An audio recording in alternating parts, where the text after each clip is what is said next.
प्यारे बच्चों, स्वागत है आपका क्लास 11th बायोलॉजी की सीरीज में। हम लोग पहला चैप्टर जीव जगत को समझ रहे थे और उसमें हम लोगों ने यह समझा था कि लिनियस द्वारा द्विपद नाम पद्धति दिया गया, सुझाया गया और पूरे वैज्ञानिकों द्वारा उसे माना गया, यानी कि किसी भी जीव का एक ही नाम हर जगह हो, उसके लिए प्रयास उन्होंने किया था। अब यहाँ पे हम लोग वर्गीकरण को समझना प्रारंभ करेंगे, जैसा कि जो लिख रखा है। तो प्यारे बच्चों, वर्गीकरण वह प्रक्रिया है जिसमें कुछ सरलता से दृश्य गुणों यानी कि जो दिखता है गुण, ठीक है, जो गुण दिख जाए के आधार पर सुविधाजनक वर्ग में वर्गीकृत किया जा सके। जैसे उदाहरण के लिए यहाँ दिखा रखा है, हम पौधों अथवा प्राणियों और कुत्ता, बिल्ली अथवा कीटों को सरलता से पहचान लेते हैं। बिल्कुल सही है। हम पौधे यानी कि जो भी पौधे हमारे आसपास हैं, ठीक है, अथवा जो भी प्राणी जैसे कुत्ता, बिल्ली, कीट है, उसे हम आसानी से सरलता से पहचान लेते हैं और उसका नाम भी ले लेते हैं। जैसे ही हम इन शब्दों का उपयोग करते हैं, उसी समय हमारे मस्तिष्क में इन जीव के कुछ गुण आ जाते हैं। भाई जैसे कुत्ता हमने देखा तो इसका गुण हमारे भीतर आ जाता है, हम इसके बारे में जान जाते हैं कि यह कुछ उग्र प्रकार का यह जीव है, ठीक है, और उसके अंदर भौंकने की क्षमता होती है, माने वो देखते ही किसी को भी भौंकने लगता है। बिल्ली को भी देख करके हम कुछ ऐसा ही फील करते हैं कि उसके अंदर किस प्रकार के लक्षण है। ये सब सारी बातें हमारे मस्तिष्क में आ जाता है, जिससे उनका उस वर्ग से संबंध होता है।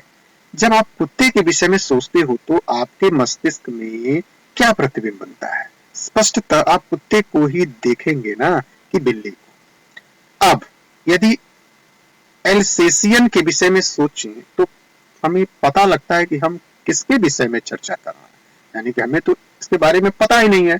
इस प्रकार मान लो हमें स्तनधारी कहना हो तो आप ऐसे जंतु के विषय में सोचोगे जिसके बाह्य, कान और शरीर पर बाल होते हैं।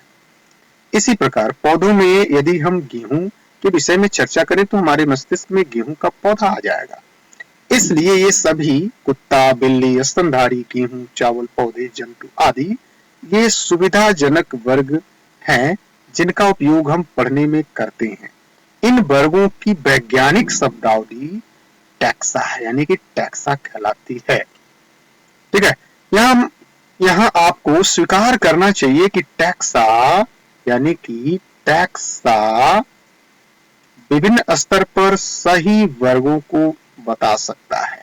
पौधे भी एक टैक्सा है, बिल्कुल सही है। जितने पौधे हैं वह एक टैक्सा है, यानी कि एक रेक में रखे हुए हम किसी पुस्तक की चर्चा कर सकते हैं। मान लीजिए कि हम लोग केमिस्ट्री या बायोलॉजी की पुस्तक को किसी रेक पर सजा के रखे हैं, तो रेक पर एक साइड हमने केमिस्ट्री की बुक्स रखा है, एक साइड हम लोग बायो की बुक्स रखे हैं, तो उसे हम लोग क्या कहेंगे? केमिस्ट्री यानी कि उसका टैक्सा, यानी केमिस्ट्री का एक सीरीज, यानी कि एक रेक, ठीक है। तो वही कह रहा है कि टैक्सा विभिन्न स्तर पर सही वर्गों को बताता है। पौधे भी एक टैक्सा है, गेहूं भी एक टैक्सा है, ठीक है। इसी प्रकार जंतु, स्तनधारी, कुत्ता, ये सभी टैक्सा हैं। लेकिन क्या आप जानते हैं कि कुत्ता एक स्तनधारी और स्तनधारी प्राणी है, ठीक है। इसलिए प्राणी, स्तनधारी तथा कुत्ता विभिन्न स्तरों पर टैक्सा को ही बताते हैं।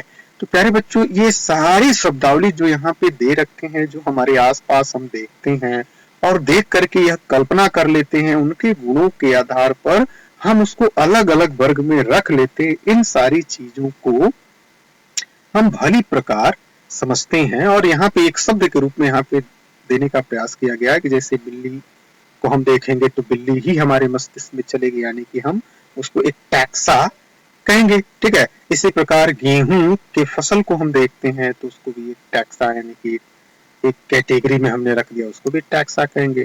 तो इत्यादि की ये चर्चा कर रहा है। हम अगले लेक्चर में ये सारी चीजों को हम एक जगह अलग से समझने का प्रयास करेंगे। तब तक के लिए धन्यवाद।